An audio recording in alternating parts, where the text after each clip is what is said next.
जास्त विचार केल्याने किंवा अतिविचार केल्याने अनेक शारीरिक, मानसिक आणि भावनिक परिणाम होऊ शकतात.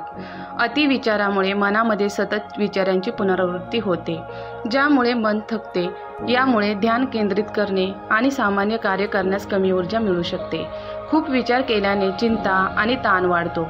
व्यक्ती एकाच गोष्टीवरती सतत विचार करायला लागते, ज्यामुळे चिंतेचे गुंतागुंतीचे जाळे तयार होते.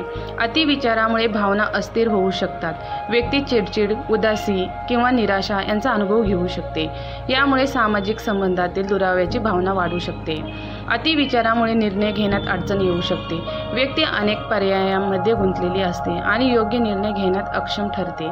अतिविचाराने शारीरिक आरोग्यावरही प्रभाव पडतो. तणावामुळे रक्तदाब वाढतो, हृदयाचे आरोग्य धोक्यात येऊ शकते आणि शारीरिक आजार देखील उद्भवू शकतात. जास्त विचार करण्यामध्ये व्यक्ती नवीन विचार किंवा नवीन दृष्टिकोन स्वीकारण्यात कमी असते. यामुळे व्यक्तिमत्वाचा विकासाला अडथळा येतो. अतिविचार केल्याने उत्पादन क्षमता कमी होते. जास्त वेळ विचार करण्यात वाया जातो, त्यामुळे कार्य पूर्ण करणे कठीण होते. अतिविचारांवर नियंत्रण ठेवण्यासाठी ध्यान, योग, शारीरिक व्यायाम आणि मनाच्या शांततेसाठी विविध तंत्रांचा वापर करणे उपयुक्त ठरते.